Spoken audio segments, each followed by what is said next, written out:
주택가 한복판에서 한 남성이 흉기를 들고 난동을 부립니다. 마침내 주변을 둘러싼 경찰이 테이저건을 쏩니다. 하지만 옷에 붙은 전선을 대수롭지 않게 떼어내는 남성. 오히려 더 흥분해 경찰에 달려듭니다. 테이저건도 안 통하네. 두꺼운 겨울 점퍼가 원인이었습니다. 테이저건은 전자침 2발이 목표에 함께 명중해야 충격을 줍니다. 그런데 한 발이 점퍼를 뚫지 못한 겁니다. 이번만이 아닙니다. 지난 2019년 서울 암사역 흉기 난동 사건 때도, 같은 해 20여 명의 사상자를 낸 진주 아파트 방화 살해 안인득 사건 때도 테이저건은 무용지물이었습니다.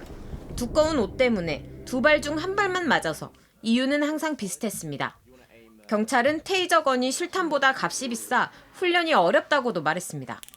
미국 A사가 개발해 전 세계에서 사용하는 비살상 무기 테이저건. 하지만 현장에서는 한 번 빗나가면 사실상 못 쓰는 점, 수입품이라 가격이 비싼 게 한계입니다. 이에 경찰은 연구개발비 10억여 원을 들여 직접 개발해왔습니다. 해당 업체에서 제품을 확인해봤습니다.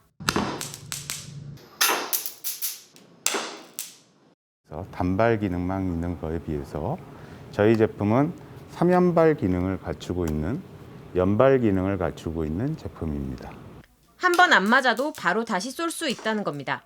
레이저가 2개 나가 조준이 쉽고 가격도 수입품의 절반 수준입니다. 하지만 두꺼운 옷을 잘 못 뚫는 것은 여전합니다. 이 전극침이 약 9mm에서 10mm 사이 되거든요. 전극침을 높이면 좋은데 여름이 문제입니다. 여름에 얇게 입었을 때는 심장 어택을 할 수 있습니다. 최근 국정감사에서 이 장비는 강한 지적을 받았습니다. 제품 백정에 대한 경찰 검사에서 약 90개가 불량으로 판단된 겁니다. 경찰청은 현재 재검사에서 개선이 확인되고 있어 개발이 완료되는 대로 시범 운영을 하겠다고 밝혔습니다. 기존의 테이저건은 유용하기도 했지만 한계도 있었습니다. 지금은 국산 기술의 전자충격기로 새로운 시도를 앞두고 있습니다. 이렇게 더 나은 것을 개발하려는 것은 그만큼 테이저건이 필요한 현장이 많다는 뜻입니다. 하지만 안전성을 우려하는 목소리도 높습니다.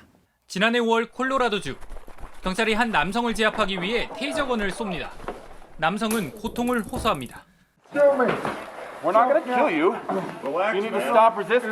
하지만 테이저건을 맞은 남성은 의식을 잃었고 결국 숨졌습니다.